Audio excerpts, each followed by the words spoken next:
Okay. Okay, and obviously, obviously when we record these things, if there's like lag time, you can fast forward through it. You know how to do that, everybody. Okay, so Rachel, she'll introduce herself with her background, but she has a doctorate in Israel studies. I believe that's her academic area. That's definitely the work that she does.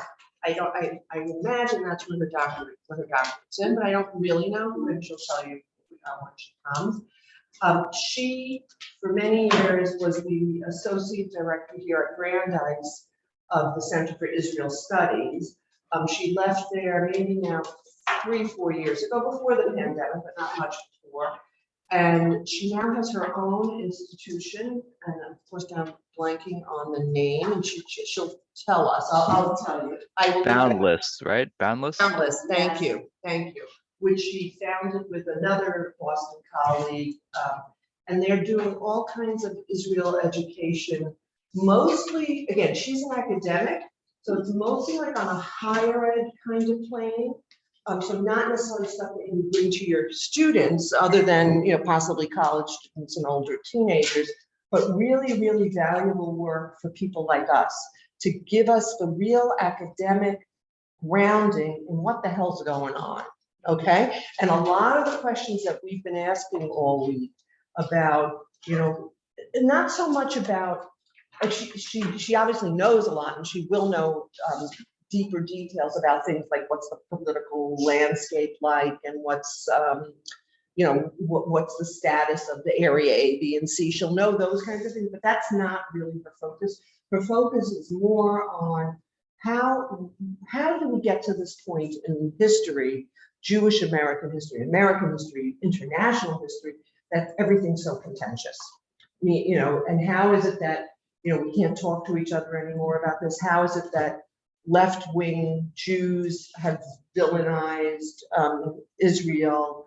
How is it that we can't use the word Zionist anymore? We put the word indigenous up there. She's probably going to speak a lot about the phrase indigeneity, and also intersectionality. That's the other big thing, right? Have people heard that term? Intersectionality. David, you've heard that, I'm sure, right? She talked about it in the article. Right. So the whole issue of intersectionality, it's like if you want to sort of align yourself with Black Lives Matter, for instance, so then being in the Black Lives Matter camp, they'll say to you, well, how could you be an Israel supporter if you're also a Black Lives Matter supporter? That, that's where the intersectionality means, that if you believe, if you're like in that stream of things, how can you also be in this stream of things? So it's very, very, very problematic. Certainly, I think very problematic just in the world in general, that things become so polarized and compartmentalized. It's like people can't hold complexity in their head. Like, what's wrong with feeling that there's rights for these people and rights for these people? And it doesn't mean that you don't believe that all humans have rights. I mean, just all kinds of stuff like that. So I don't know if any of you had a chance to read her article last night, which is fine. It's the article she suggested. It wasn't actually written by her. It wasn't by, okay. I didn't see what she posted. But yeah, it'll be for background afterwards. But just sort of get your head into, it's going to be an academic, she's very personable, and it's not going to be formal, and she'll answer any questions, but she has a system, and she has her PowerPoint slides that she'll share with us afterwards. And just sort of get your head around, possibly, here, we have the Zionism as a tainted word. That's something that we can talk to her about. The whole parallel between, people who denounce Israel, I can't even read it from here, but the indigenous stuff, it's up there. So think of those kinds of questions that you may have. And she's certainly going to spark many more ideas for us as well. And David, have you ever heard her before? Has she been at any of your I have not. I've read about her a little bit, especially when Boundless started, but I haven't heard her speak actually. Okay, great. So that's what's up for this morning. So okay, I apologize for pushing us to start, because I really did think we were doing one of the current events things first, but we're not. So any sort of questions about Rachel, or about sort of anything that's dangling right now that we have a few minutes. And I just want to make the connection between what we did with the stories for the sake of argument yesterday that is part of the approach that says there really are on any issue, there are going to be more than one side to an issue.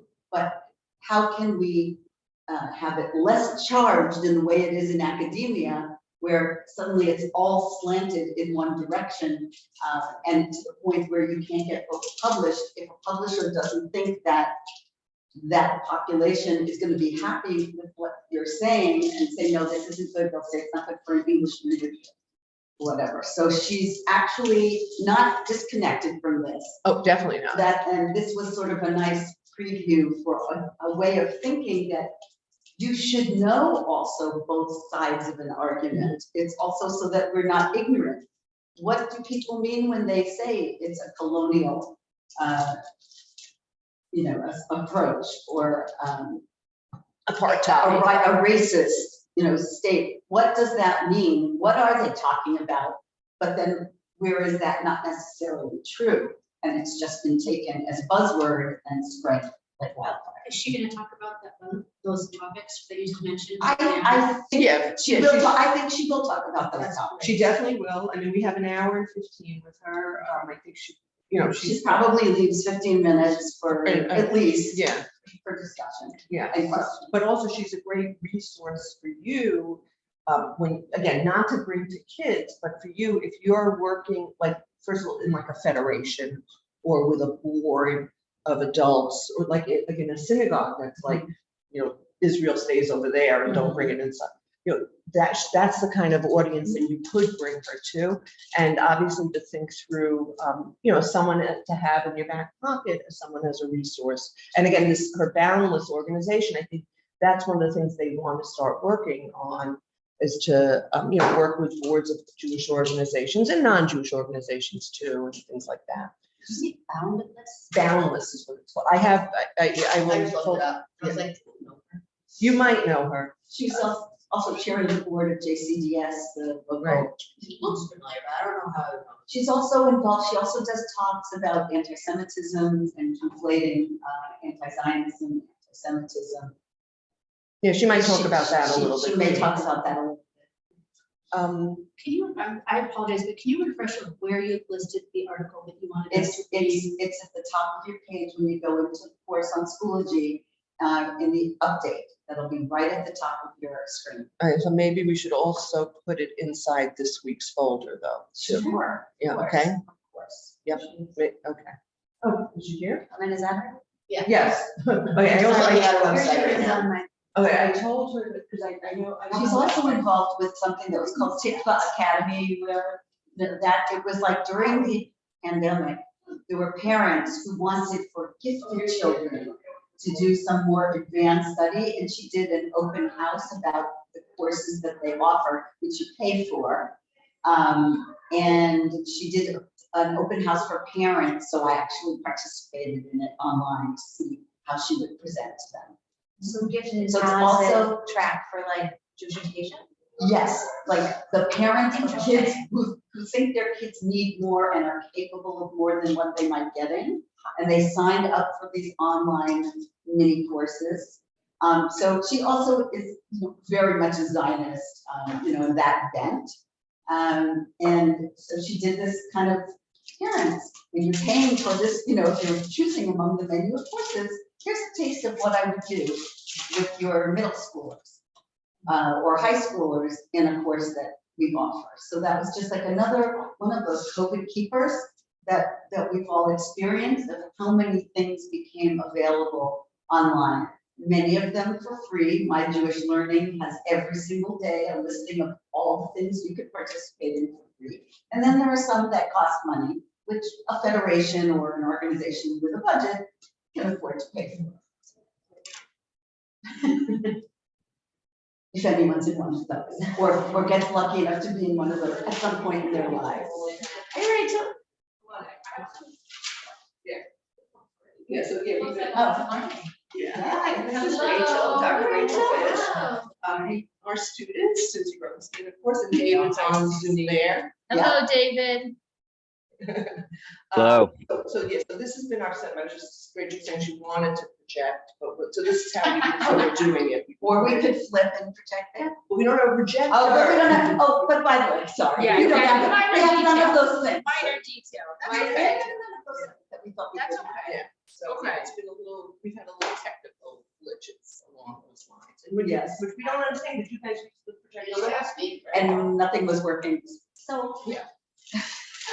About right. Sounds about right. All right, that's fine. Yeah, so what I was trying to say though, so we either, just projected, and so actually, if you want to share it, like, is it on like Google? If you want to access it on that computer and then at least share a screen with David? I emailed it to you.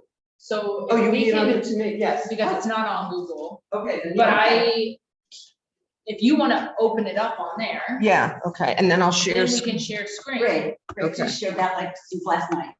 Yeah, This- I just did it this Yeah, morning. yeah, perfect. Yeah, okay, I know great. you were traveling. so Yeah, yeah, yeah. We really, really, really appreciate that. Thanks for all that time for us. No, my pleasure. So appreciate it. My pleasure. Yeah.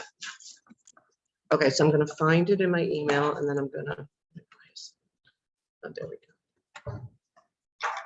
So, and also Rachel, while I'm doing this, I was telling them a little bit about your background, but maybe you can formally tell them, Sure. your background and how you got into this and your academic background too. And all Sure. that. So do you all want to tell me who you are and then I'll do that? Awesome. Hi, I'm Sydney Hey, Unger. I'm from Cleveland. I'm the youth director at a local conservative synagogue, and I run a downtown Cleveland young professionals group. Nice. Which synagogue? B'nai Sharon. Nice. My sister goes there. Her kids went there. Who's your sister? Deborah Fish. Yeah. Jeremy and Benjamin Gordeski. Oh, Gordeski.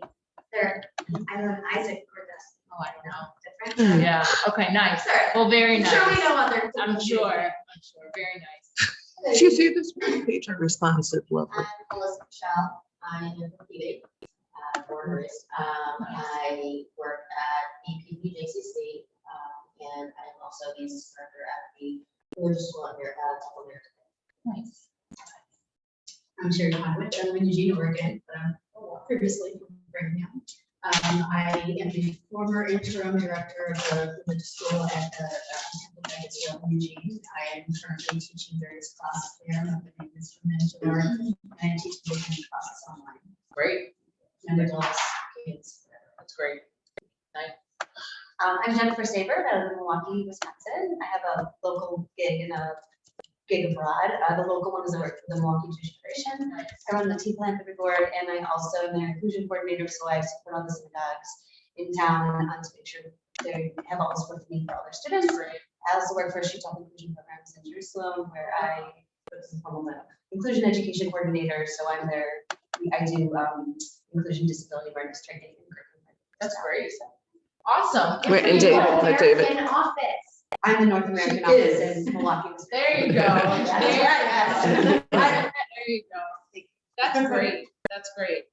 I'm Rachel. Wait, let's let David. Oh, David, yes, please. Yeah, sorry, the problem child over here. Oh. No, it's great. I'm David Heilbron. I live in Indianapolis, Indiana. I'm coming in via Zoom because I was just working a conference for my full-time job with Hillel.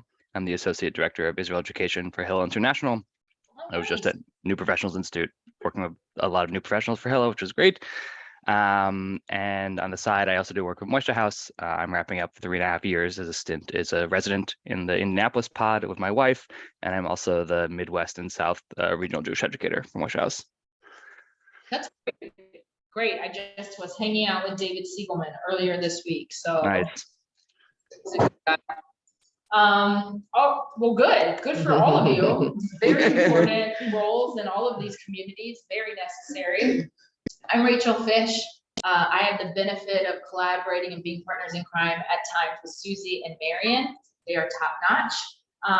My area of expertise is Israeli history, Zionist thought, Middle Eastern studies. I'm trained as a historian. Did my doctorate at Brandeis University. I helped lead their Center for Israel Studies, which trained the next generation of academics. in order to be able to teach in the field of Israel studies. That work was very meaningful to me, but what I often found myself doing was actually taking what so much of the academic world was producing and trying to make it accessible and digestible to an audience that is not reading the footnotes that we're taught how to write on a regular basis. And to make it so that there was an opportunity for professionals in Jewish communal life to engage in a much more substantive way with the subject matter of Israel, and understand that when we're in the academy, we are teaching this and thinking about this in the tradition of what is referred to as Wissenschaft des Judentums, the scientific study of Judaism, which emerged in Germany in the 19th century. So that means we're supposed to have as much detached objectivity as possible, like you would for any academic pursuit, in order to explore, be curious, interrogate the subject. Interestingly though, Israel studies doesn't work in the fields that you're in because you need Israel education. So Israel education, and I'm sure Susie and Marion have talked a lot about this with you, really was not an existing field in some ways, knowing that partly because some Jewish communal organizations and synagogues had really separated Israel from the conversation of Jewishness, whatever that entailed.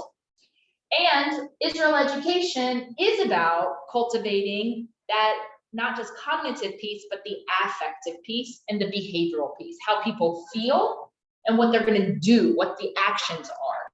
And that's different than in the academy.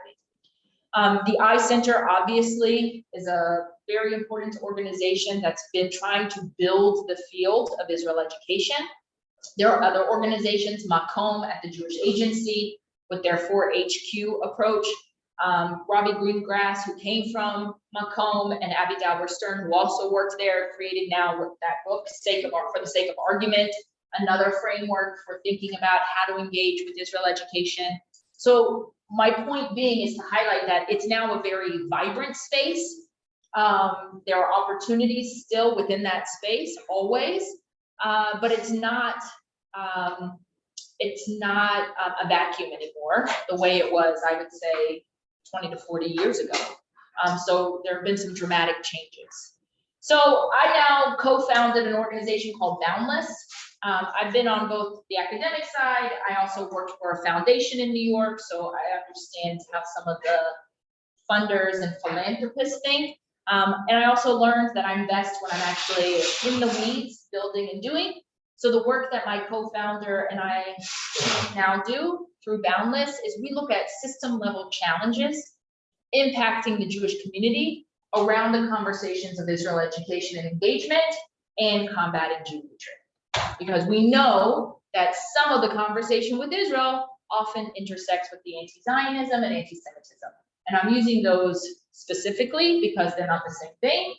And if you are anti-Zionist, it doesn't always mean anti-Semitism, and yet it can bleed into that. We can talk about that more. So that's the work that I do. I'm just gonna try to get the thing up. Yeah. And, Keep talking though, Rachel. Sorry.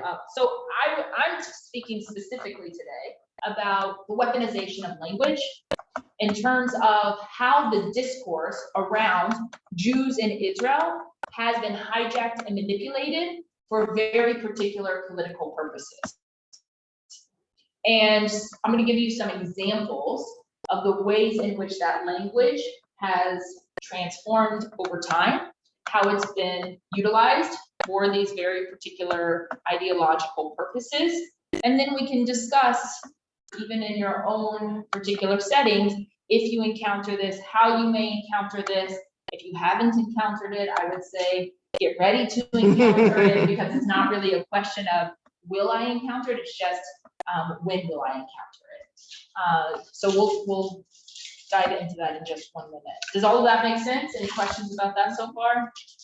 Awesome. And I'm happy to give you these slides once I. You know what I think I'm going to do? Yeah. Because I'm having trouble with this Sure. computer, shockingly.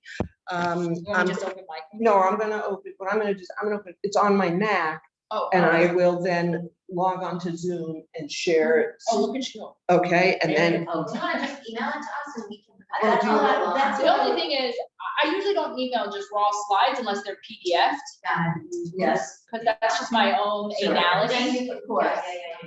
Right. Because I've had some bad experience. I trust all of you, Yes. but I've had experiences with some folks who I also felt I trusted, Yeah. and then it didn't go so well. So we will get it later. I'll email it to you all later today, PDF, Right. totally, and then you can pull from it as you wish. Totally. so I'm about to open it. Okay. I'm just gonna grab a cup of water. Yes, please do. Awesome. And the seltzer over there. Okay, too. thank And- you. Oh, and I didn't plug the Thank hot you. water up today. All right, so let me just get onto Zoom and then I'll share. Share. You guys are getting into the space, which is good before the space is not. Yeah, the swan song of using this. Yeah. subway space. Do you dabble in the central? I used to, we now go to Temple of Buddha, we needed a religious school for our number 2, Yeah. Mhm, so we go there. mhm. Like your philosophy there. Yeah. No, It was one- at a Was what? it? No, mayor. Oh, I'm sorry, Mayor. Mayor, sorry. Oh, Mayor's. Oh, I'm Mayor, sorry. which we Mayor love. Scherer. Yeah. Of course. I used to work with him back at Temple Israel, way back in the Right. day. That's right. Sorry. In Boston. No, in Boston. I also love Temple Israel and Natick, they're wonderful. Yes. Oh, so actually, we were talking about Robin yesterday, with Robin Kahn, who's the director, she took our short course, remember? Yeah, And she does the dual narrative. Yeah. teaching. So Which I had she- Sherry look at, and that's what I And I did used not. with the Israel in context for public school teachers. And that's not Oh, that's great. That's great. So she got a chance to do a little deep dive. that's fantastic. I lived in early. Eugene is one of those hyper. liberal Yeah, it is. traditional communities. Yeah. I identify as. For very sure. liberal, Yeah, yeah, for sure. yeah. But it's a challenging conversation, and so I was, when I go to teach something, I need to be. able to Yes. And have all this stuff. So Yes. I'm super excited to talk. Awesome. And then have you been doing a lot of Israel stuff only? I mean, The whole class. The whole This thing whole, is this Israel. whole course, Oh, so I we're teaching see. Israel in our communities. Great. And this is the last day of our intensive week together. Got it. And sort of towards the end of the All right, semester. so I'm That's gonna great. share screen, Okay. Rachel, and Yeah. then it will be up there. And we did the online workshop with Robbie Green. Oh, you did? Yesterday. I love her. Yeah. I mean, I love Abby. Yes, yes. They are my So- people. So, I mean, this was hot off the presses. I love it. Grabbed it. I think it's great. Yeah, I do too. Okay. I So think we it's thought, I actually thought that was a good thing for them to have before they met with you. Yeah, Okay, that's so this awesome. should work now. Okay. Hi, David. You see me? Connect to the mic. Oh, no, I did the wrong. I do, yes, hi. Okay. Hi. Who's husband? Oh, she's amazing. I'm a huge fan. He's pretty amazing too. I'm sure. I have no doubt. Awesome. Mary, would you Nice like to meet share, you. Zoom, the Zoom link so we can see the slides? Okay, hold on. Let me first figure out what I did wrong here with the PowerPoint, and then I will share the Zoom link. We have been the embodiment of this inside the box this week. Right. We came in with Right. the CDs, for the music that we're gonna do is enter and DVDs, all the stuff, and sometimes the equipment doesn't work, we find other ways. That's right. And That's we right. have, Pivot. we pivoted. I'm fine pivoting right now if we need it. It's No, fun. but But I like this creativity and ingenuity going on Oh, supportive. yeah, there's always a workaround. that we have done. So that's my MO, no matter COVID times, not COVID times. It's gotta be the MO of an educator all there. That's together. right. That's My right. MO, but I'm having challenges like this. Oh, it's called language and intentionality? Sure is. Okay, so I'm opening it up again. Do you want to, no. So Rachel, just maybe, do you need your PowerPoint to start talking or? No, I can start. I can start. It looks like it's going to take a little bit. That's fine. So some of what I would begin with is to share with you all that what happened in May of 2021, the conflict between Israel and Hamas, for many, particularly in the millennial and Gen Z, which is a lot of the the folks with whom you are working with, not only, but many, there was all of a sudden for them a bit of a shattering of a reality, because irrespective if they know anything about Israel, irrespective of any travel experience they may have had in Israel, they encountered on social media, which was later termed the Instifada, what took place during those 30 days, a reality in which if they identified as a Jew, they were then automatically assumed to be an extension of Israeli behavior and Israeli action. That you can move That's- the window. I don't think that's it, Marion. Oh. That's a different presentation I shared with you. Okay, I'm sorry. From- Hold on. from a while So ago. there is an extension. Never mind. Israeli behavior and Israeli action. So it didn't matter if, you know, you're an 18-year-old who knows nothing about the subject matter. All of a sudden, you know, Sarah, you, Rebecca, you, whatever your name is, will be seen, Oh. Huh. hold on, will be seen as an extension of having to take responsibility for Israeli action. Even though you may not even be able to identify where Israel is on a map, right? Even though when you do think about Israel on a map, you think the West Bank is on the left side, merely because it's labeled West. And I'm not actually like just making that up. We did a research at, no, That's what was attached to the emails. all right, that's okay, I got it. So I have a question though. Yeah, please, Oh. it's okay.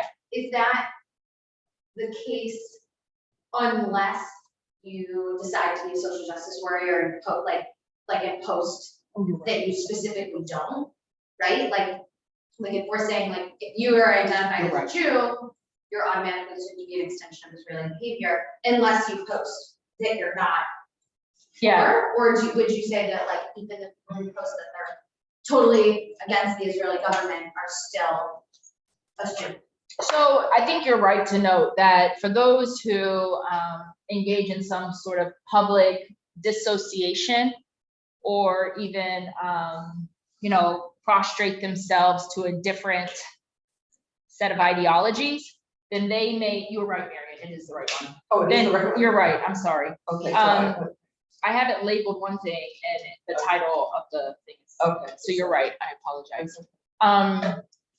Then you may not incur the same type of hostility, but in many cases, it's just a question of gradation and where you will be forced very often to place yourself on a spectrum of a positioning. And what I will say is what we know about the social media space in general is that it's performative. It is not formative, right? It is not a space to create formative relationships. It is not a space to create formative identities. It is not a space, thank you, and I apologize. And it is not a space to create and serve as a formative institution. It's all performative. That is the way the space has been cultivated. And that's not me saying that. That's anyone who's been doing research on this space for quite a while. Tobias Rose, Jonathan Haidt, Greg Lukianoff. And what they would point to specifically, and if you don't know those names, these are names you ought to know just as educators, who have nothing to do with Jewish education, but have everything to do with the impact social media is having on millennials and Gen Z populations. And so it's worth reading their writings. What they will point to specifically around social media, just to put this in that context, even though this is not a discussion about social media, is that in 2009, when Facebook put the like button, things dramatically started to shift. Because what happened before that, it was sharing pictures of your kids and your dogs and your cats and the beautiful food that you might consume with no ability to respond or react to it. Once 2009 hits and you have the like button, and then you start to get, just a few years later, all of the other possible responses. Everyone mute if you just logged in, please. Then what happens is that the algorithms are created for the purpose of whatever enrages, engages. Turn off the sound on that. Well, if I mute this one, how will he hear me? Right, and how No, just turn on the volume, Oh. sorry. it's probably a little bit top there. Yeah. But we also have it hooked into the speakers, but that's, okay, let's. I'll speak and see if it does it. Yeah, Yes. it's not- Can you hear me, David? I Thumbs can up. hear you. If everyone needs to, on their own computers, turn off their own sound and mute themselves, and then there should be no reverb. Okay. Yeah, okay. It seems to be better. now. Okay. Okay. Okay, thank you, David. So that dramatically then changes the way in which social media, just as a platform, is going to function. So anything that draws the ire of anger or a dislike, and then you engage with it, then you're gonna see it much more. Your friends are gonna see it much more, and it's gonna get the attention. Now, add into that conversation, the bots, non-humans that organizations, companies purchase, bot farms, where there's no oversight that's created specifically. Also then add in the reality of foreign intervention. All real things, right? This is not conspiracy theory. But it all then plays out on social, and it's performative, because this performative allyship that individuals feel that they need to participate in order to pass a particular litmus test that identifies them as being progressive enough. The majority of the individuals, and I'm talking about young people around this Israel conversation, don't actually understand the depths of this Israel conversation, but they feel a need to get engaged. Also, if they see pop culture figures posting whatever they're posting, they think that they can engage with that and have an impact. First of all, you're not having an impact when Mark Ruffalo posts whatever he decides to post and you feel compelled to respond. Mark Ruffalo doesn't even know what was posted that day, probably. And then once he finds out, he's not going to respond to your post. Now, that doesn't mean there aren't reasons to engage when appropriate, but it's teaching skills around even critical thinking and digital literacy that your students need to know, let alone the substantive subject that you're here for, which is actually about Zionism in Israel. So all of these pieces are deeply related. We can go to the next. Can I do it? Or you're doing it? Yeah. Okay. So this is just a little bit of a larger framework, and we don't have to dive into all of this because I know you have done much of this during this week. But before we just went into the specifics of language and intentionality, I just wanted to share with you some of the ways in which I approach engaging in the subject matters of Zionism in Israel in Jewish communal conversations, whether it's generational learning, intergenerational learning, parents, grandparents, and children, grandchildren, whether it's with adult education, whether it's with just the teens, or if it's professional development opportunities for the community that you serve. I believe deeply in content and context, and that the context of historical scaffolding ought to inform the content so that it builds the confidence to actually engage in that conversation. We know that for many around the subject of Israel, they see it as an emotional lightning rod. We also know that for many, they feel ill-equipped to engage in that subject because they say, I don't have enough information. And they also know that for some of that conversation, much of it is based upon people's emotional responses and emotional sort of approach. And I'm not saying remove the emotion completely, because as Susan will tell you from the Eye Center, the personal narrative can matter, it can bring value. But if you're only basing it on a personal narrative, then it can be problematic because you need to have some substance. The other piece is that if you pick up a newspaper and you're reading something in the newspaper about Israel, we'll make it about religion and state issues related to what happens at the Kotel. If you don't have a historical prism through which to understand issues related not only to the space at the Kotel, not only to understand the role of the ultra-Orthodox not only to understand their influence in the government and budgets, and also a larger framework of how church state engages with one another in Israel, which is not the same as in America, then it's very hard for you to understand what you're reading in that newspaper. So that's why I say content and context matter, and I do believe they lead to complexity. I am not in favor of a starting point ever being advocacy. It doesn't mean that I don't care about advocacy, but I think that you can't have advocacy before education. And much of the work that has happened in the Israel space, not in the educational space, but in the Israel space, for a very long time has been, we have to get our students to be Zionists. We have to get our students to advocate against BDS, or fight this, or do this on campus. They don't know why. What's the motivation for that? So my piece isn't that advocacy doesn't have a role. It does have a role, but you have to stand upon a foundation of knowledge before you can actually engage in advocacy work. And I talk a lot about literacy skills because I believe deeply that part of our job as educators is to cultivate the literacy skills in a variety of ways around the subject matter of Zionism in Israel. So it's not just about the state of Israel, it's about Eretz Israel, the land of Israel. It's also about Klal Yisrael and understanding peoplehood connection, and of course, Medinat Yisrael, the state of Israel. And through those literacy skills, it's then a possibility for individuals to think about ways in which Israel can be put in a comparative place with other nation states, with other subject matters. Where is Israel similar, normalized among other nation states, and where does it diverge and have some exceptionalism?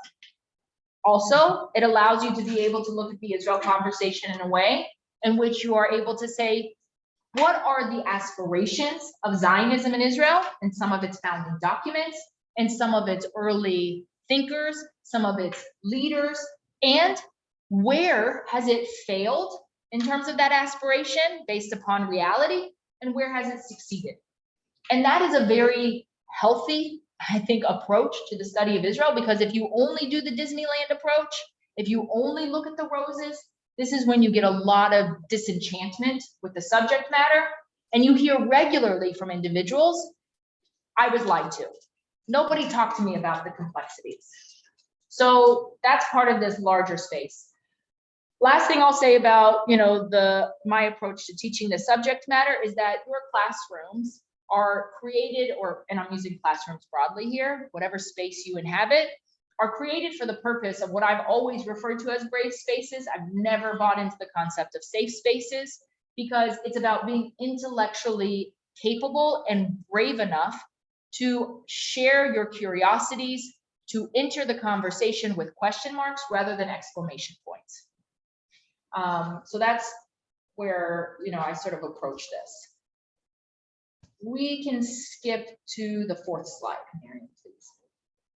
On the fourth slide, I just want to know the one right before that. So one of the things that I would also say to you is that individuals, and you know this, at any age, it's actually interesting. I was talking to Noam Neusner today, Jacob Neusner's son, and he's a good family friend. Today is the yortzeit of his father. But Jacob Neusner, if you recall, brilliant historian, and Noam was sharing with me a piece his father wrote a few years before he passed away in commentary. And the piece that his father had written in commentary was specifically about the unique way in which American Judaism manifested, and how his father argued you couldn't compare it to other civilizations in which Judaism succeeded and thrived because of the unique American experience.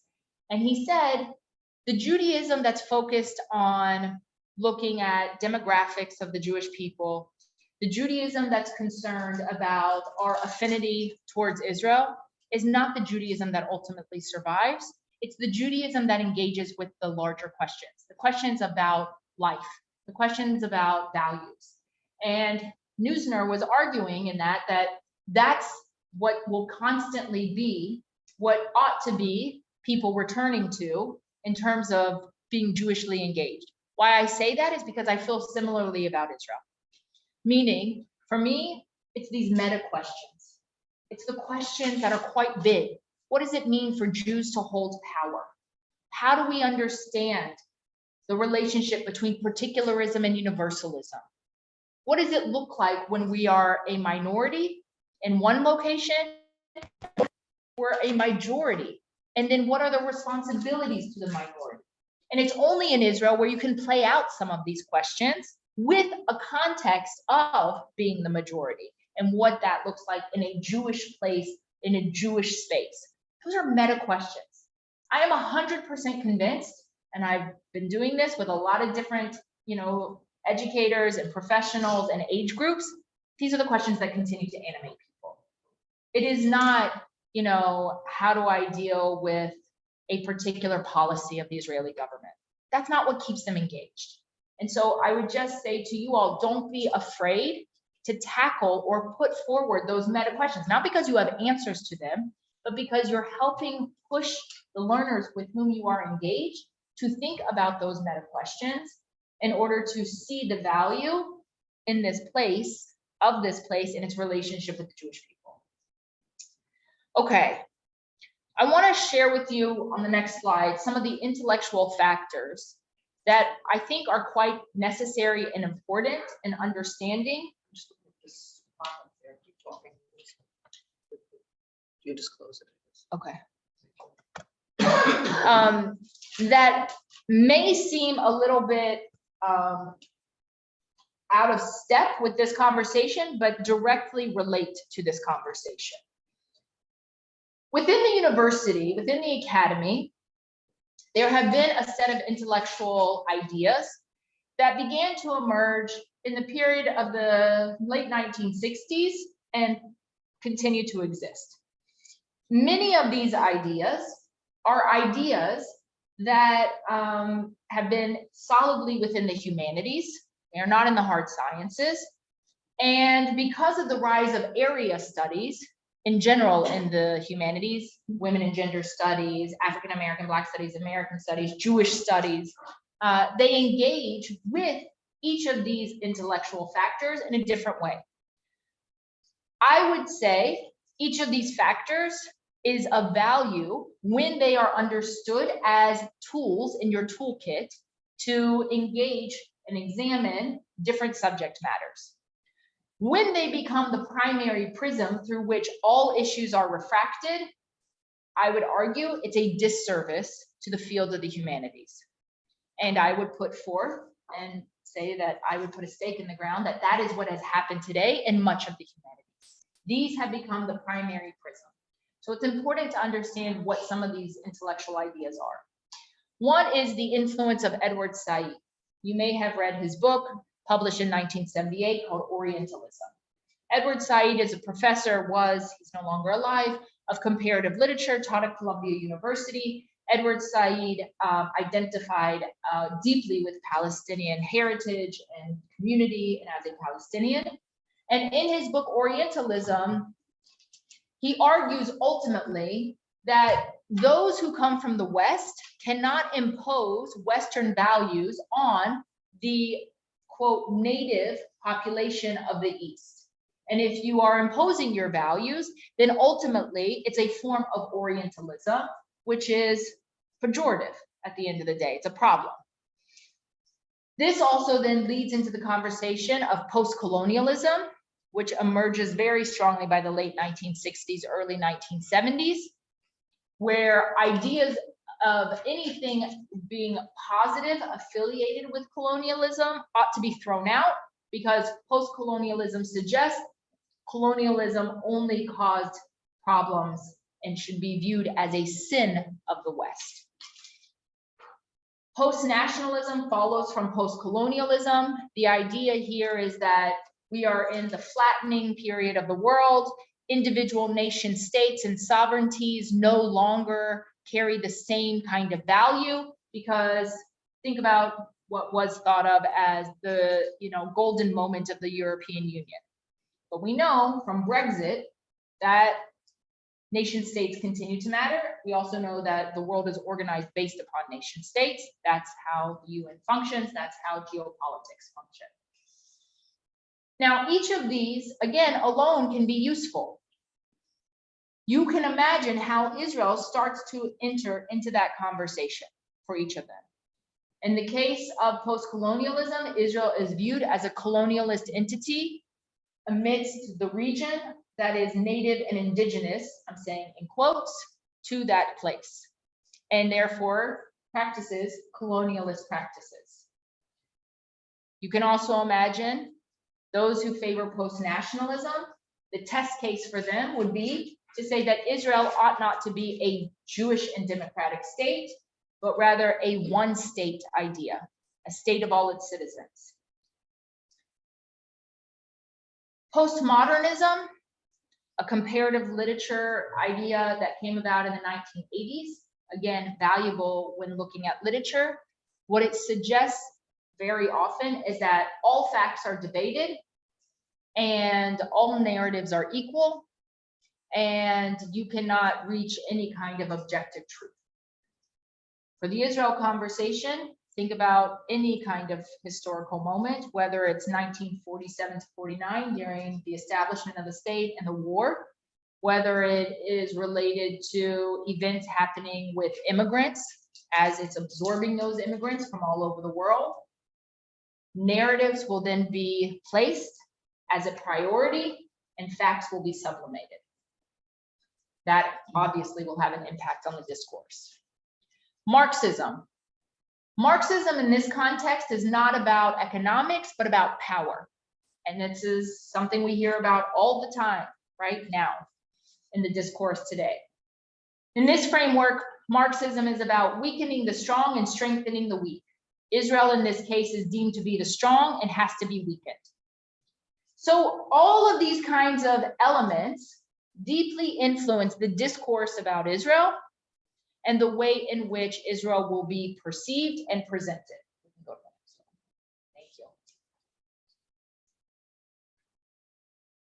In terms of language, once again, I believe you have to put some of this into a historical framework. We know that the way in which we label places, people, obviously creates a narrative for many, whether or not they have the scaffolding of that context or facts. And then usually those words that are used have an emotional valence associated with it. So if I say the word, if I say to you, totally unrelated to Israel, we'll make it about COVID, there is an opportunity for your employer to give you much more flexibility with your work hours, so you can have better childcare. And so they're going to think about what remote work looks like. Or I tell you that your employer has mandated that you return to the office. Even just the language I use makes you feel a certain way. Mandated, flexibility. You now have a perception of your workplace, right? This is how words work. This is the power of words, let alone the consequences associated with words. So let's now associate this with the conversation about Israel. Many of these words are words that have been part of the discourse really since the 1960s. Not all, but many of them. So just to say, for example, on the 7th day of the 6-Day War, there was already a serious debate in Israel that was quite public between a political philosopher who was very well respected, halakhically observant, traditionally observant, and a mathematician by training, Professor Yeshayahu Leibovitz. Very well respected in the modern Orthodox community and the general population. And he was in a debate and in a conversation with the former Prime Minister, David Ben-Gurion. Ben-Gurion was not the prime minister during the 6-Day War, but because he's Ben-Gurion, everyone still pays attention to what he says. And the conversation was, should Israel remove itself from the territories that it newly acquired during the 6-Day War? 1967. This was taking place on the 7th day of the 6-Day War. It didn't take place in a Truth and Reconciliation Commission 10 years later, 20 years later. It wasn't censored by the government, and it was public. You can go to the archives and read the debate, read the conversation. And there was already a discussion that's occurring saying, well, what does it mean for a majority in Israel to no longer necessarily be a majority in this place, because these territories are majority Arab, they're majority Palestinian. What does it mean should it become part of our state in terms of demographics, in which it's just a matter of time before we are no longer the majority and they will be the majority? And then what does that mean for both ideas around Jewishness for the state? What does it mean for the values of liberal democracy? Those are real questions. Those are those meta questions. That conversation was happening. I don't need to turn to a conversation outside of Israel to see that conversation happening. But what we see happening outside of Israel is how that conversation plays out, usually with a lot of ideological and political motivation. So I'm going to give you a few examples. If we go to the next slide, Marianne. The conversation about colonialism and colonialist settler. It did not start in May of 2021, when students and young people first encounter it on Instagram. It did not start when Susan Sarandon tweets, Israel is a colonialist settler state. This conversation begins in the wake of the 1967 war. Professor Maxime Rodinson, a French Jewish intellectual, literally asks the question in an essay that he writes, is Israel colonial? That's the question. It was an academic question. He gets a lot of responses from other academics who engage in that discussion with him.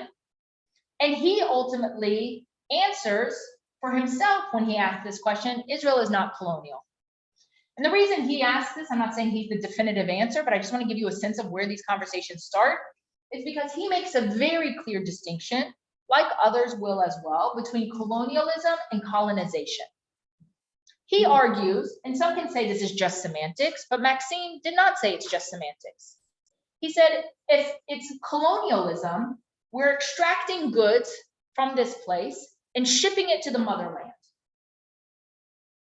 He's looking at what happened for the British and French, who were doing just that in the Horn of Africa, right? Who are going to India for the purpose of what can we take from these places and get them back to our mother country. Remember, his context matters as well. Colonization for Maxime is, you're going to this place to colonize in order to settle and live there because you have an attachment to it.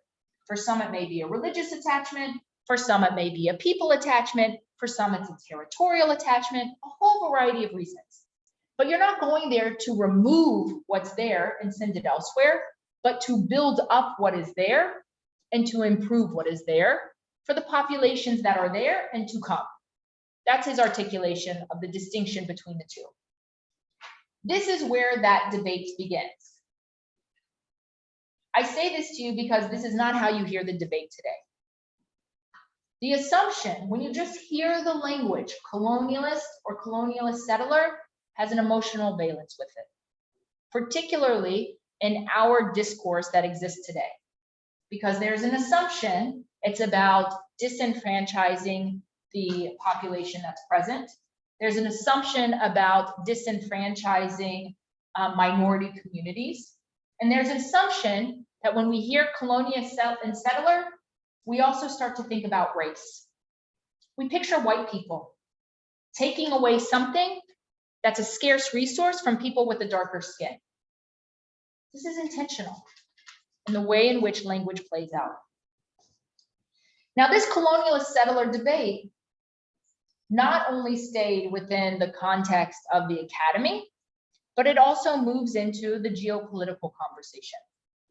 And you see this specifically in terms of the influence of the Soviet Union. Remember, the Soviet Union geopolitically deeply cares about what's happening in this region of the Middle East.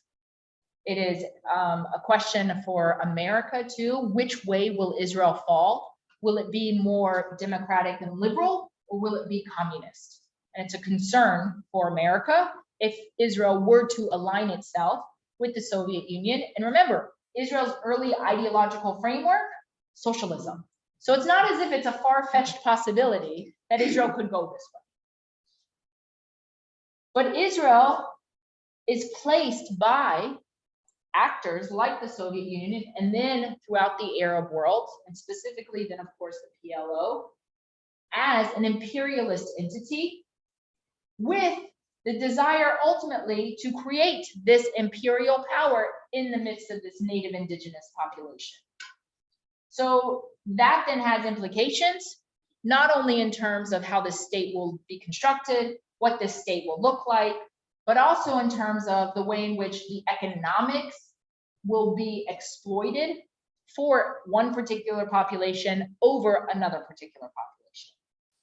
And there's a lot of academic writing that exists on this in the field of Israel studies. And if we were doing an Israel studies course, we would dive into what the new historians wrote about this versus the traditional historians. And you would see the schism, just in terms of the field of Israel studies, where academics position this conversation. Okay, let's look at the next one. One more after that. Debate about racism. This builds on what we were just talking about, that colonial settler framework. Israel is perceived as being this white European colonialist entity. Now you can understand this. Where are the majority of Zionists coming from during the period of these early waves of immigration? Europe. They're not coming at all from the Arab world. They're not coming from the East. That's going to happen after the state's created. Now, of course, you have the old Yishuv. There are two, right? You have the old, have you talked about this? Yeah, we just brought it up yesterday, the harbor, the old issue. Right. So we're not talking about folks that have been there basically for generations, who also are religiously inclined to be there, and who have settled in some of the more religiously significant cities, whether it's parts of Jerusalem, Sfat, Like four holy cities. Yes. exactly. Remember? Okay, but we're talking about the new Yishuv. The new Yishuv, which is just called the Yishuv, is this politically motivated desire. And what does Yishuv mean? Settlement, right? We're setting, right? It's settling. So that's the idea. The idea around race and how this emerges is that in the period of the Soviet Union, a little bit earlier actually, you start to see Jews and Zionism used synonymously. So it's no longer just Jews control the media, it's Zionists control the media. So you start to see this in the Russian Empire, and then once the Soviet Union emerges, and it's no longer Jews control the banks, it's Zionists control the banks. But they're used interchangeably. That language is absorbed very quickly and easily throughout the Arab world because of the influence of the Soviet Union in the region. That language gets picked up, not only in the Arab world, but then it gets picked up by mainstream political organizations like the United Nations. So by the period of 1975, it should not seem unreasonable to us that you see UN Resolution 3379, Zionism is racism. I'm not saying that's a good thing, but I'm not surprised how we got there. And what happens then is part of that conversation is no longer just about Zionism being racism, but it's language around Zionism setting up an apartheid system because of what's happening in South Africa, which is a misappropriation, but it's used regularly for a clear political agenda. What's the worst sin possible in this and even in today's discourse to be associated with? Worst sin. Apartheid, racism, all of it. No one wants to be labeled a racist. You'll be canceled if you're a racist. You'll lose your job, you're gonna lose your friends, You'll be ostracized. So who in their right mind wants to associate with a nation state that can be potentially understood to be an apartheid entity that supports racist practices and systemic racism? That is very unpopular. So this kind of conversation uses this language, again, for a very clear political purpose. Now, people will say, okay, but some of us know Zionism isn't racism, so what did this really impact? Well, first of all, it impacts the discourse, 100%. In 1991, this is finally repealed, but the damage has been done. Now we're standing there on the defensive, saying, but wait, Zionism is not racism. Israel's not an apartheid state. Let me come, let me show you. We see it all the time. That's still the conversation. So that defensiveness is highly problematic. That perception then has been created, which then has an emotional, component to it. And that cognitive piece about understanding is thrown out the door because facts aren't as important. It's just the narrative that matters. So all of this is interconnected. We can go to the next one, but it relates to this, and I'll just pick up in the last part, which is, of course, that conversation around apartheid is deeply impacted about what happens in the occupied territories, disputed territories, West Bank, or Judea and Samaria, however you would like to describe it. And know that in and of itself is a lesson that you can engage with any of your learners around what are things labeled, who's labeling them, for what purpose, how are the maps labeled, what's the agenda, what's the time period, who's reading those maps. And these are the critical thinking skills you want your learners to be engaged with and asking those questions, because part of what I'm encountering is that any of these critical thinking skills that we know are so necessary to continuously refine fall off of people's radar when they're doom scrolling on these devices. So we have to help individuals look at what's here as a text that deserves critical thinking around it. Who's posting this? What information are they leaving in, quote unquote? What information, quote unquote, are they leaving out? Is there a call to action? What is the agenda? These kinds of questions. That conversation around apartheid, once again, I would say we know that it didn't just go by the wayside, because in 2001, the UN has the Durban Conference, the World Conference Against Racism. Ironic. And who's labeled the most racist entity in all of the world? Israel. By all of these NGOs. This is why America did not participate in the World Conference Against Racism. So there's a very clear intention. Also, just to conceptualize this a little bit more, what happened in the fall of 2001? First of all, what's happening in Israel in 2001?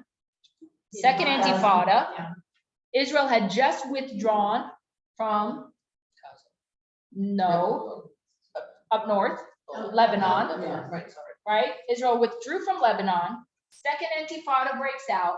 World Durban Conference happens. And fall of 2001, on American college campuses begins the BDS movement. BDS already existed in Israel, meaning in the West Bank, Palestinians were organizing already to think about what does it look like to engage using the tools of BDS to raise more attention about what was happening in Judea and Samaria, the West Bank. But it comes to college campuses in 2001. Here in Massachusetts, Harvard and MIT launched those campaigns. We are blessed with so many things in the Boston area. I'm finding it really interesting that that's around the same time as 9/11. Yes. So I'll give you just a quick anecdotal story. I went to the Div School, which is at Harvard, which is where you go to study religion at Harvard if you're not coming to Hebrew College to be a rabbi or a Jewish educator.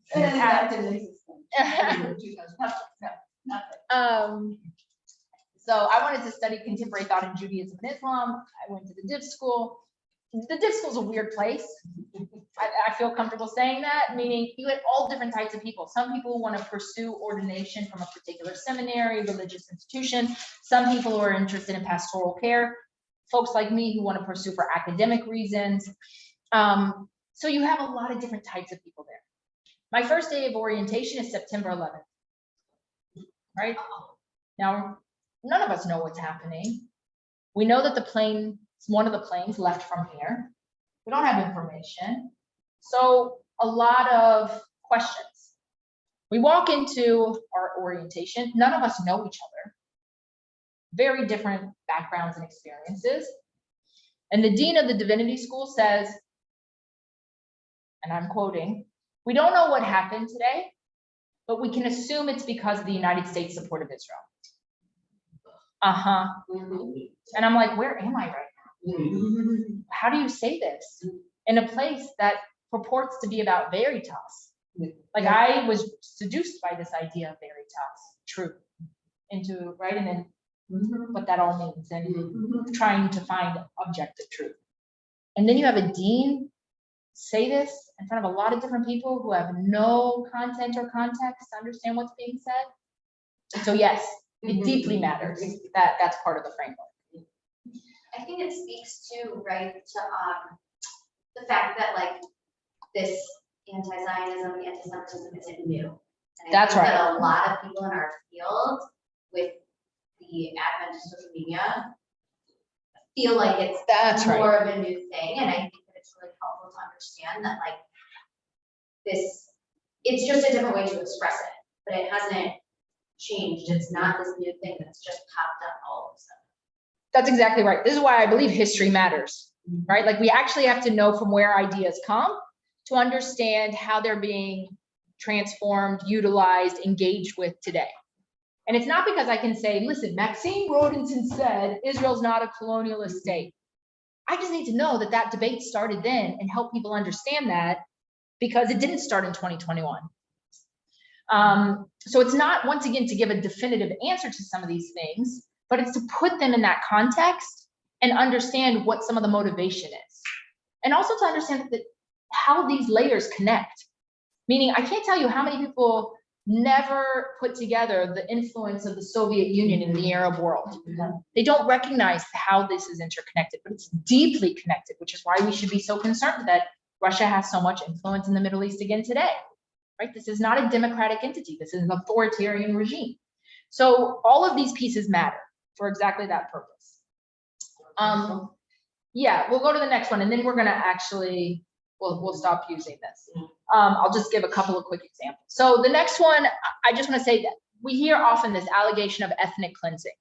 It's a big one. The idea of ethnic cleansing comes into a conversation, first and foremost, in some of the new historians who are writing in the field of Israel studies.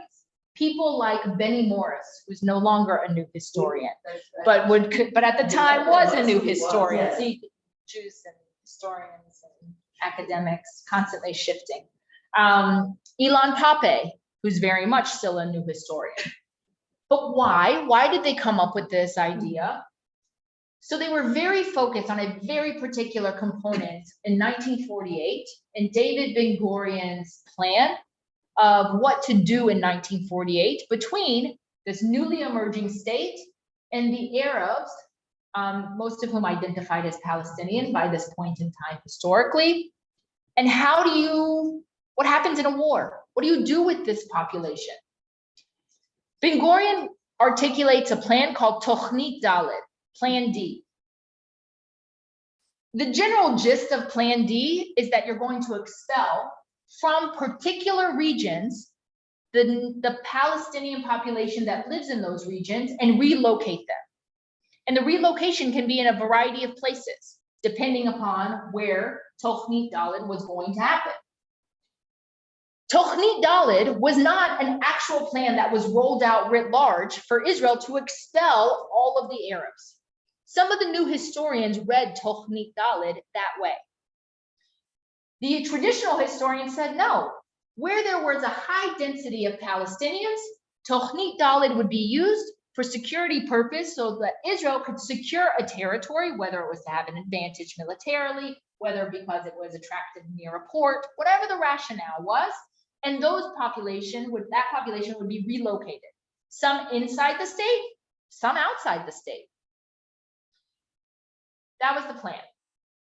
Ilan Pappé picks up this idea of Tochni Dalet that Benny Morris articulated very clearly in the book that he writes in 1948 about the refugees that are Palestinian coming out of the 48 war. And Ilan Pappé says, this is ethnic cleansing.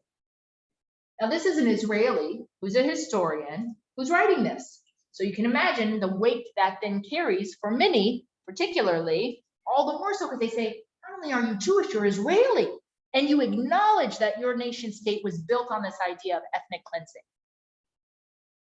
So he becomes very popular in certain circuits and goes on a speaking tour and is invited to all the academic institutions you can imagine. And this idea then of ethnic cleansing is an idea that's suggesting that Israel was born in sin. Just by having this as a possible plan, it demonstrates that it's being born in sin. And that then will be useful for those who believe in a post-colonialist, post-nationalist identity to say, this place shouldn't exist anymore. So this nation state has no right to exist because of its early framers' ideas.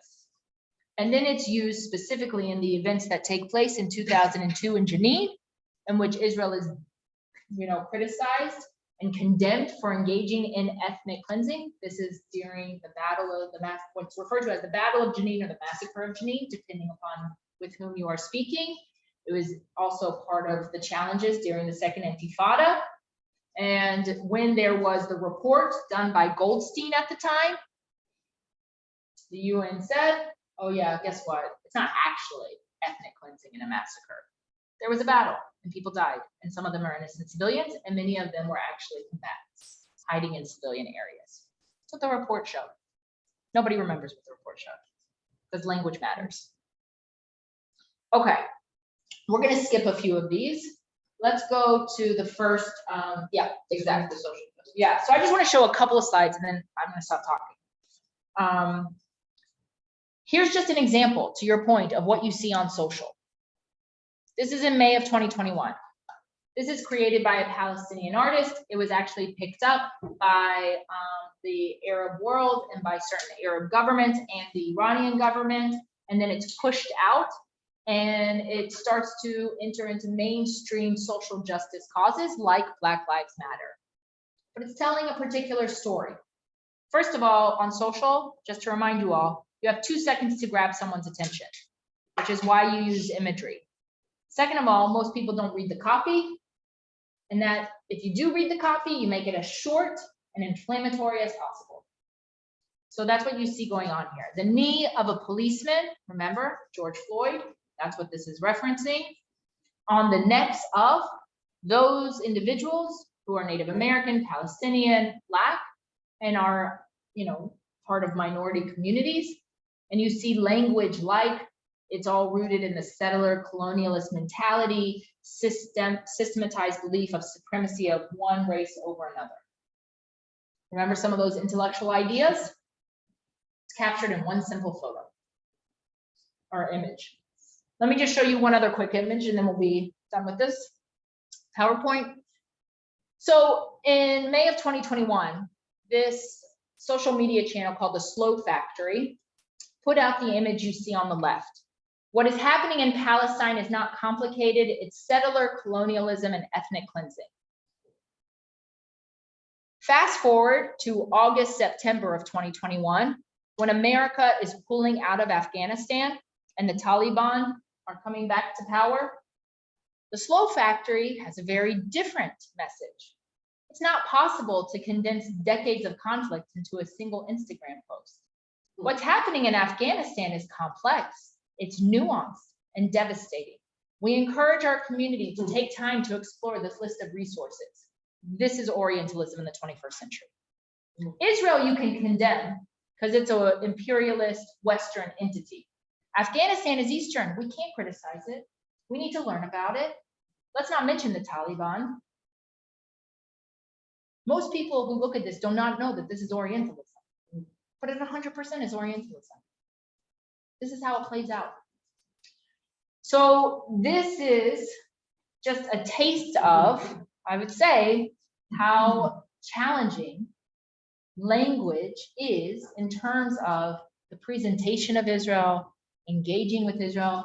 And this is not even, discussing all of the details around anti-Zionism and the way in which language around anti-Zionism, where anti-Zionism has been a response to Zionism, where anti-Zionism exists in the Jewish community. And that's also different than anti-Zionism that is politically motivated to suggest that Israel has no right to exist, which I then label as anti-Semitism. Not everyone would agree with that. But all of these pieces around language matter. So that was a lot, but I wanted to just give you a sense, and I don't know if Marion and Susie showed this to you, and I'm sure that if you're interested, we can get access to it. But Indiana University Press writes edits the Israel Studies Journal. And a few years ago, when I was still at Brandeis, Elon Troen and I decided to do a special edition called Word Crimes. And we look at all of these different kinds of terms, from apartheid, Holocaust inversion, indigeneity, pinkwashing, settlers, settlements. And so it just gives you a sense of how this language has been framed and from where it comes and how it's utilized for political purposes today. So if that's useful, we can. I accessed and shared with them the PDF for the chapters. Awesome, awesome, thank you. Right, and through the college library, you have Yes. access to. Exactly. Journals, so. Yeah. Amazing.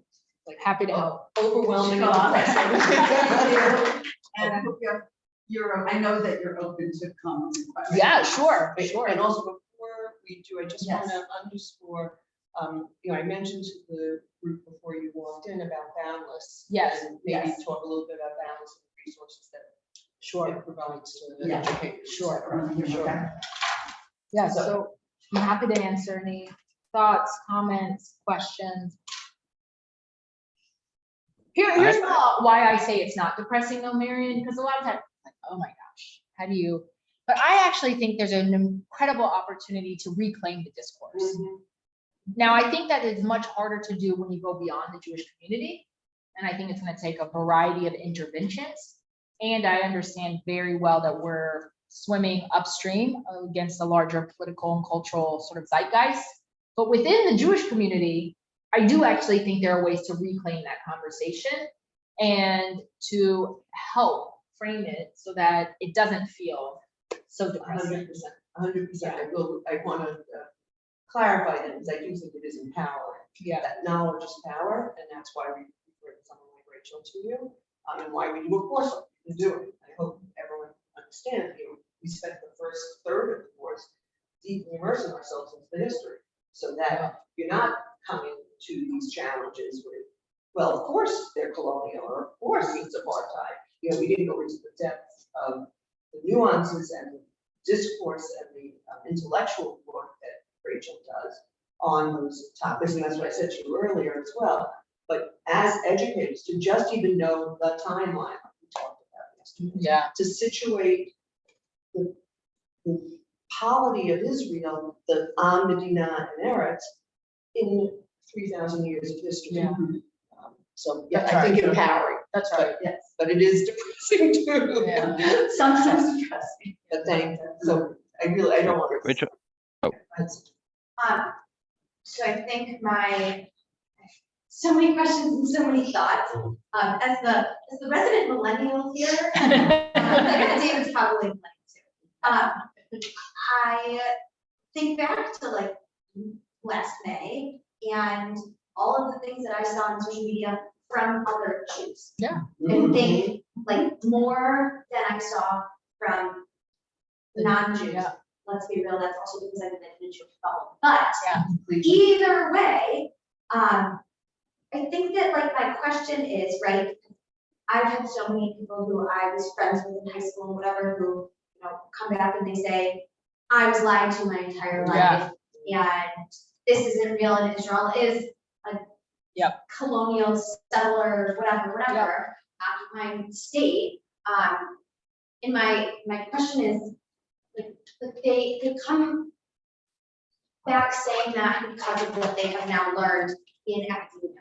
And what do we do as educators to prepare our students to face that in academia and don't want to say not believe it, but not believe it. Yeah.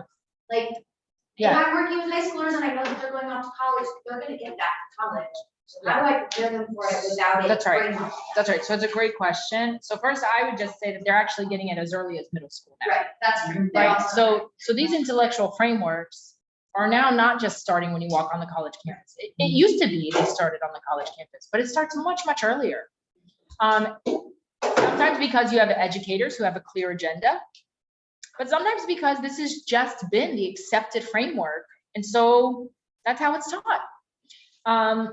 And I'm not talking about Israel specifically, just these ideas and the way they've influenced the humanities. So I would say you got to expose them to understanding some of these larger intellectual factors, and you have to help the parents understand some of these intellectual factors, which is why I really believe in intergenerational learning around Israel, because the parents don't understand when their kids come home, you know, using some of this academic speak, and they're like, what are you talking about? It doesn't resonate at all. There's a huge, you know, chasm between what the parents know and what the kids are, you know, saying. So how do you introduce some of these ideas earlier? I think those critical thinking skills have to be sharpened. I think we are living in a world right now where, in general, too much of education, and I'm just saying this not just about Jews, I'm saying this in general, that the American educational approach right now is way too much focused on what to think and not how to think. And I actually would argue it's our job to bolster the how to think, because that's that critical thinking. And without it, you're going to accept what's socially popular and what a professor says when there's a power dynamic and what is considered to be, you know, the cause celeb. So the how to think it really matters. And that also means helping, not only asking the questions for themselves when they're interrogating material, but being willing to question in a conversation, whether it's with peers, with faculty, whomever it may be. Because if you don't question it, then it gets accepted. But the other piece is that there's a power dynamic that many people don't feel they have the courage to engage with. And that power dynamic is real and perceived, right? So how do we give them the fortitude and model for them how to have that moral courage to ask those questions? And I think that's really important. Just the other piece of this, which is specific to the Israel-Zionism conversation, is I really do believe in engaging in the substantive conversation around these issues. Like, I don't think you can shy away from Tochnit Dalet. I don't think you can shy away from the conversation around that Israel as a state didn't always behave well. And that is the reality of most nation states. I think you can't pretend that there were challenges with its absorption policy by the Ashkenazi secular elite who are encountering Mizrahi, Jews from the East, who are dark-skinned, conservative with a little c, and religiously traditional. Like, of course there are going to be issues. So I would rather name them and do a deep dive into them to pretend they don't exist. And then I would say, now let's talk about what it looks like today. And what does it look like when Israel is 51% Mizrahi? And what has been the impact and the influence of the Mizrahi on an Ashkenazi society? Where still are the challenges? But let's now talk also about the opportunity. Not to whitewash, but to really understand how this has impacted the state. Is Israel an Eastern state in orientation? Or is it more Western? Or what does this hybrid look like? I mean, these are really interesting questions that go way beyond a political advocacy piece. And I would trust, we haven't really dived deep into the new book, I would trust that some of the scenarios that are in Robbie. I would sure, yeah, for sure. Are, and from what we learned yesterday from them, it's providing you that opportunity to practice that, build up that muscle of how do you have these, what we think of as confrontational conversations, but you know, to have the grit and fortitude to engage in that. So that's where a book like that. So. Yeah. That reminds me of like teaching how to think. One of the things, Go ahead. Sorry. I was just gonna say, one of the challenges that I'm feeling is that you know, we've all probably have done a lot of study over time of Jewish history and Israeli history. And we know that it's complicated and nuanced, but we get to these conversations where there's not the attention to go into this depth of conversation. And I don't really know, it would be helpful to have some tools about how to have maybe something in between an elevator speech and a deep dive that people aren't going to want to have with you on how to address. You know, my full-time job is not Jewish education. My full-time job is actually the United Methodist Church, if you can believe that. And they are really fabulous with a lot of social issues. I stand with them on a lot of things, except of course Jesus and all of that. But they have a very strong anti-Israel stance, and it comes up. In fact, you know, during their annual conference, and the conference I work for, they passed some legislation, BDS legislation, and I had to leave the room because I can't vote because I'm an employee, I'm not a member, and I can't speak. And one, you know, my first year working there, I sat in with a speaker. His name's Alex Awad. I don't know if you've heard of him. He's not a good guy, but he was a Christian pastor in Bethlehem, and he led a workshop called Christian Response to Palestinian-Israeli conflict. And I approached him and I said, I'm going to come in and listen because I'm curious. I'm not going to speak. I'm not going to heckle you or anything. I bought his book, but I was curious about your perspective. And I felt super unsafe. I mean, he had so many anti-Semitic tropes in his, and everybody's gobbling it all up. And because this is a group of people that care about social justice and care about being on the right side of issues, they just assume that everything that they're hearing is true. And I mean, there's policy that we can't order HP products because HP supports the IDF. And it's like, I don't know. First of all, it's weird because I don't really know what's appropriate. Everybody knows I'm the token Jew in the organization. And I don't know how to approach this beyond saying it's complicated and you really should, you're just taking on trope, but you're not, how are you studying this to understand the actual issues? So this is the kind of a situation where I find myself in, and I don't know how to respond to that. I mean, that's a very unique context, you know, and it's an example. And obviously it depends with whom you're speaking in that organization, and to clearly define what the objective is. Meaning, if you can't vote and you're not going to be able to speak at these forums, you're going to have a very limited influence at an organizational decision-making level. I have great relationships with individual people there, Sure. and they like me and they trust me. Sure. A lot of them come to our synagogue and have a relationship with my rabbi. I mean, some of them have come to an anti-Semitism through anti-Zionism, seminars. I mean, they come and listen, but so there's influence on an individual level. Sure. So I don't want to take up space. No, I just want to but- say this is one of my stumbling blocks of how to combat this. Right. How to, I mean, look, you're right though to name that so much of this begins with strong relationships and in-person relationships. Because if you have a trusting relationship, then you can say, listen, I understand that you're in a different place than where I end up on this, but I would love to be able to actually share with you in a very substantive way some of the issues, some of the learnings around Zionism, around Israel, and have a meaningful discussion about it, right? And if these people are coming to your synagogue, is there an opportunity for your rabbi to engage them because they deeply respect religious leadership, right? And have more of a learn-in and a teach-in with them in some capacity, and see if over time it can move the needle. I mean, I'm wary that it will, but it's worth trying if you're in that situation. And look, you never know. If you're in a situation where people at least are willing to learn with you and be vulnerable in the learning process, it can have an incredible transformative impact.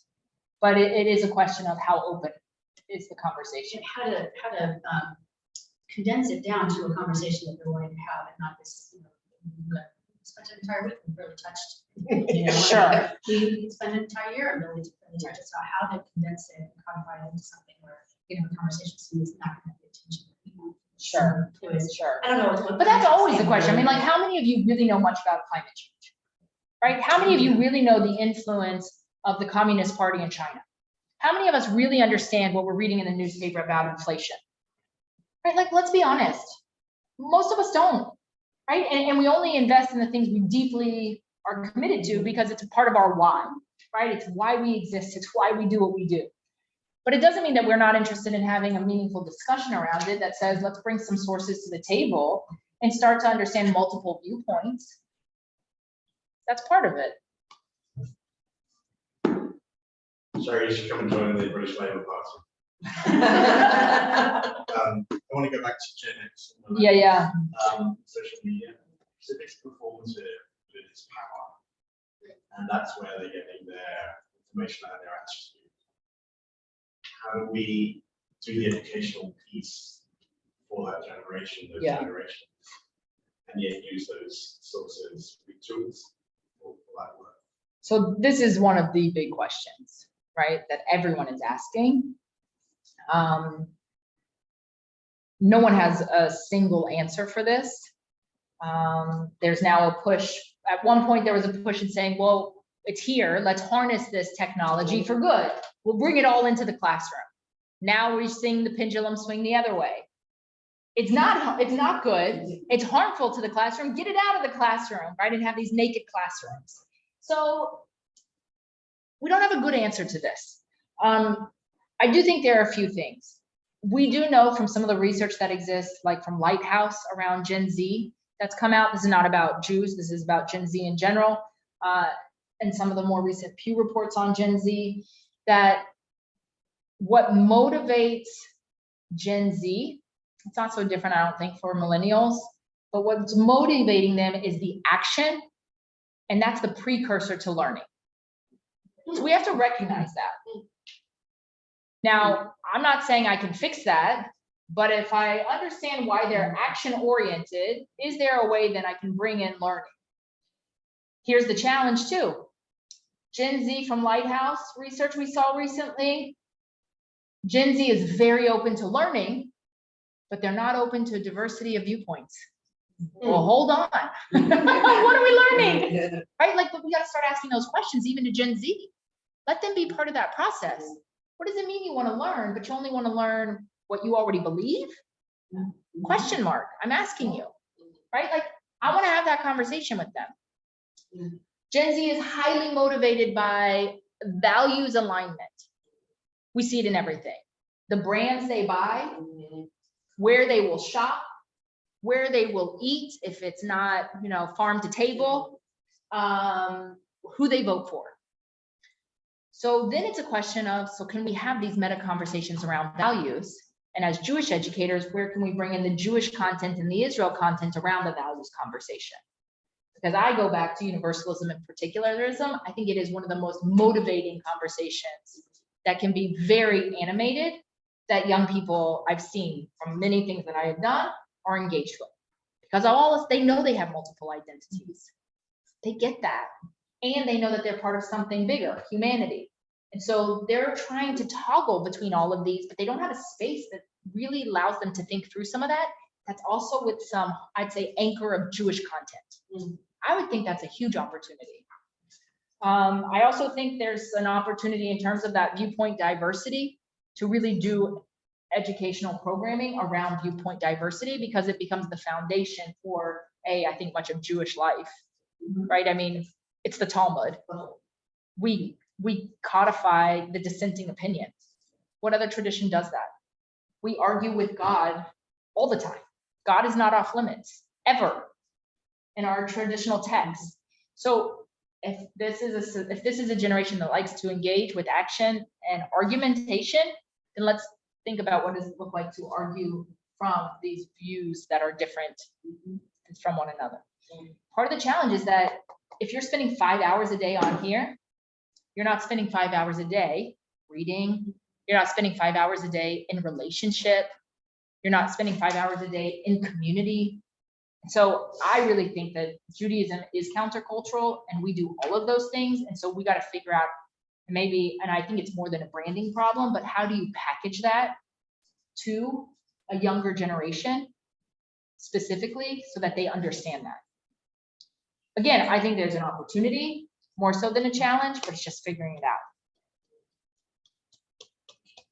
out. Sorry. Yeah, I have to run. Okay. I gotta run in 1 second. No, go. Okay, I'm just, at the very beginning, you said that you don't feel like anti-Semitism and anti-Zionism are. It depends. Okay. Like, it Right, it so I depends. guess just, right, I'd love more insight on. Yeah, so I'll just say very quickly, like, I know historically anti-Zionism was a response to Zionism.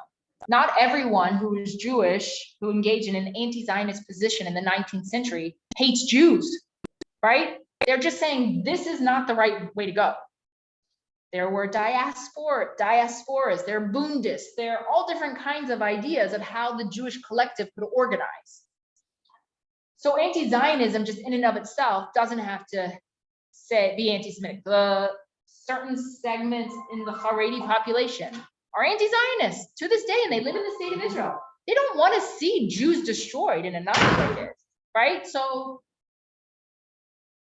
there are Arabs who are citizens of the state of Israel, who are anti-Zionist. They're not calling for the destruction of the state, not all of them, right? So anti-Zionism can be complicated as a phenomenon, and there are 100% individuals who identify as anti-Zionist with a clear perspective that they seek the annihilation of the state of Israel. That to me is anti-Semitism. And they can be Jewish, and I would label them as ultimately putting Jews in harm. The largest Jewish collective is in Israel. If you want to destroy it, I have a problem with that. Right, so do you see what I'm saying? But I'm not, but if I read, also the other thing is, most young people don't know what the hell anti-Zionism is, because they don't know what Zionism is. Also, they're like, very often, well, I don't like nationalism. Okay, right? And to what end? Meaning, do you not like any nation state, or is it just the Jewish nation state? So like, there are real opportunities to engage and ask and probe and help them clarify. And most of the time, I would say, give them Gil Troy's book, give them Arthur Hertzberg's book. And actually, if they're at all well-intentioned and interested, you could have a meaningful conversation about the gamut of Zionist possibilities. And again, it animates people, particularly young people, because they don't understand that it was not monolithic. They don't understand that it wasn't homogenous. And for many, they don't understand what Zionism means when you already have a state. And that's a real conversation that they could be a part of, right? If the goal of political Zionism is to create the state of Israel, then it should be done. But it's not done. So what does that look like? And if the goal is not about making Aliyah and immigrating there, then why do you need this movement? Right? Like, those are real questions, and they're much bigger than, you know, a BDS resolution on campus, which is really boring, to be honest. It's super boring. Nothing about it is interesting. And yet you have to address it. That's what I would say. Great, thank you You're so welcome. much. Thank You're you so welcome. much. You're welcome. Thank you. Amazing. So you all know how to find Rachel. I will Found send her. You're gonna send Yeah, it, I'm gonna gonna send it. and I'll post it, we'll make sure. everyone Perfect, has and- access to that, and also, there's some things I'm gonna share with you for follow-up. Recent things that have been written, by, Uda Kurtzer, Daniel Borders had a response to Yeah. it. Uda Kurtzer had to say, this is just this week and the past couple of weeks, exactly to Rachel's point, but I was saving that till after. Yeah. Rachel's, presentation. Thank you so much. Thank you, and you can share my email, and I'm Yes. happy to be in touch and helpful in any way. Is there something where we can find out when you're speaking, where you're, I mean, like, I don't even know where I'm speaking. I don't really like keep a list or anything, but yeah. All right. Okay, thank you. Thank you so Thank you. much. So lunch is served, and we're gonna reconvene. Rachel, wait one second. All right, we are gonna reconvene at, let's say 1:45. We're gonna push everything up. I hope that you felt that you actually had some background based on what we've been doing, even especially this week, to be able to